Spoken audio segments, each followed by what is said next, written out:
नमस्कार मेरे प्यारे भाइयों बहनों और बच्चों। आप लोग जानते हैं कि हम लोग इस समय जो भगवान से संबंधित है वही वीडियो बना रहे हैं। एक बार श्री कृष्ण भगवान अपनी सभी रानियों के साथ आनंद से बैठे हुए थे। सब पुराने बीते समय की श्री कृष्ण भगवान चर्चा कर रहे थे, जो समय उन्होंने गोकुल में बिताया था और वृंदावन में बिताया था। सभी रानियां बड़े प्रेम से बातें सुन रही थी, तो उसमें से उन्होंने यही प्रसंग किया कि ये बताओ कि सबसे ज़्यादा प्रेम मुझसे कौन करती है। सब ने अपने आप को कहा, लेकिन श्री कृष्ण भगवान बोले कि नहीं, मेरे ख्याल से राधा जी जैसा प्रेम कोई नहीं करता है। तो श्री कृष्ण भगवान बोले कि समय आने पर हम बताएंगे कि कौन सी ऐसी खासियत है श्री राधा रानी में जो आप लोगों में नहीं है। इसी बात के क्रम में श्री कृष्ण भगवान बैठे हुए सोच रहे थे कि क्या किया जाए कि इनका सबका घमंड चूर हो जाए और ये वास्तविकता समझ लें कि श्री राधे जी में क्या खासियत थी। यही सोच ही रहे थे, तभी उनके पेट में कस के दर्द होने लगा। श्री कृष्ण भगवान के पेट में जब दर्द होने लगा, वैद्य बुलाए गए, दवा की गई, औषधि दी गई, लेकिन कुछ आराम न किया हुआ। उन्होंने अपनी सभी रानियों से कहा कि कोई तो मेरा उपाय करे कि मैं ठीक हो जाऊं। तब उन्होंने कहा कि मेरी दवाई एक ही है कि जो रानी मुझे अपने चरण धोकर अपना चरणामृत दे देगी, मैं उसको पीकर ठीक हो जाऊंगा। उन्होंने सभी रानियों से कहा कोई मुझे अपना पैर धोकर चरणामृत दे, तो उन्होंने मना कर दिया। उन्होंने रुक्मणी से लेकर सबसे, सत्यभामा सबसे पूछा कि कोई अपने चरणों को धोकर वह पानी मुझे दे दो, वह चरणामृत जिसको पीकर मेरा पेट ठीक हो जाए।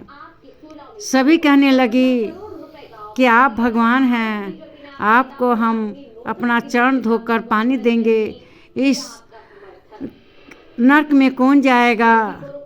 हम लोग ऐसा जघन्य पाप नहीं कर सकते, यह तो महापाप होगा। उन्होंने पहले सबसे पूछा, रुक्मणी से, सत्यभामा से, जो भी उनकी रानियां थी सबसे पूछा, लेकिन किसी ने इस बात को स्वीकार नहीं किया कि हम आपको अपना चरण धोकर पिलाएं। तो उन्होंने कहा कि देखिए मेरा इलाज तो यही है। उन्होंने उद्धव से कहा कि हे उद्धव, तुम राधा के पास भी जाकर पूछ लो कि वह दे सकती है मुझे अपने चरणों का पानी, चरणामृत अपने पैर धोकर। उद्धव कहे कि जब सबने मना कर दिया तो आपको वह कैसे दे सकती है। तो उन्होंने कहा एक बार कोशिश करो, तुम जाओ राधा रानी जी के पास और जाकर उनसे कहो कि श्री कृष्ण भगवान की हालत ख़राब है, आपका चरणामृत मांगा है, दे सकती हो जिसको वह पीकर ठीक हो जाएं। उद्धव जी कहे कि ठीक है, जब आप कह रहे हैं तुम जाते हैं। उद्धव जी राधा रानी जी के पास पहुंचते हैं, राधा रानी जी को सब समाचार सुनाते हैं कृष्ण भगवान उनकी रानियों का। फिर अपने आने का कारण बताते हैं कि हम यहाँ पर क्यों आए हैं। कहते हैं कि श्री कृष्ण भगवान ने अपनी सभी रानियों से चरणामृत मांगा, सभी ने मना कर दिया कि कौन यह महापाप करेगा, कौन नरक भोगेगा।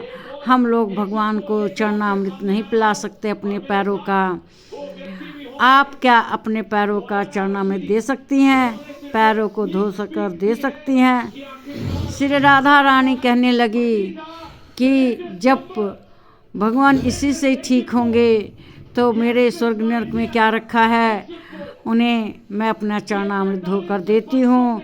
अगर इससे ठीक हो जाएंगे तो मेरा अहो भाग्य, मुझे नरक भी स्वीकार है, बस वहाँ वे ठीक हो जाएं। उन्होंने धन्य कहा राधा रानी जी को कि आप धन्य हैं, आप तैयार हो गई, इससे श्री कृष्ण भगवान ठीक हो जाएंगे।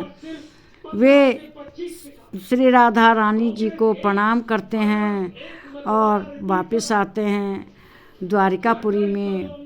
वहाँ आते हैं तो श्री कृष्ण भगवान तो जानते थे कि उसने ज़रूर दे दिया होगा राधा रानी जी ने अपना चरणामृत, लेकिन वे तब भी पूछते हैं उद्धव से, क्या राधा ने दिया अपना चरणामृत? उद्धव ने कहा, हाँ महाराज। उन्होंने एक बार भी मना नहीं किया और उन्होंने बात सुनते ही कि ऐसी ऐसी बात है, तुरंत अपना चरणामृत दे दिया। तब श्री कृष्ण भगवान ने अपनी सभी रानियों को कहा कि देखो, मैंने बारी बारी से सबसे चरणामृत मांगा, लेकिन आप लोगों ने मना कर दिया। कोई भी ऐसी नहीं है जो जैसी राधा है। सब अपने स्वर्ग नरक के बारे में सोचने लगे, अपने पाप पुण्य के बारे में सोचने लगे, लेकिन राधा ने एक बार भी अपने पाप पुण्य के बारे में नहीं सोचा, अपने स्वर्ग नरक के बारे में नहीं सोचा। उसने केवल मेरे दुख को दूर करने के बारे में सोचा कि कृष्ण भगवान कैसे सुखी हो जाएं, कैसे ठीक हो जाएं। यही अंतर है आप लोगों में और राधा में। राधा मेरे लिए दुनिया की सब सत्ता त्याग सकती है, वह मेरे लिए सब कुछ कर सकती है, जबकि इस समय मैं राधा रानी जी के पास नहीं हूँ, मैं आप लोगों के पास हूँ। उसे तब भी कोई ईर्ष्या नहीं है और ईर्ष्या से उसने मेरा कोई नुकसान नहीं सोचा, बल्कि दूर होते हुए भी मेरा उसे कोई सुख नहीं है। वह दूर रहती है, उसके बावजूद भी अपने स्वर्ग नरक को त्याग कर उन्होंने यह चरणामृत भिजवा दिया। यही राधा में और तुम लोगों में अंतर है। तुम सब अपने स्वार्थ की सोचती हो, लेकिन उसने अपना स्वार्थ त्याग कर मेरे सुख के बारे में सोचा कि कृष्ण किसी भी तरह ठीक हो जाए, मेरा क्या है, मैं नरक स्वर्ग भोगती रहूं, कुछ भी करती रहूं। इसे कहते हैं निस्वार्थ प्रेम। उसका जो प्रेम है वह निस्वार्थ है।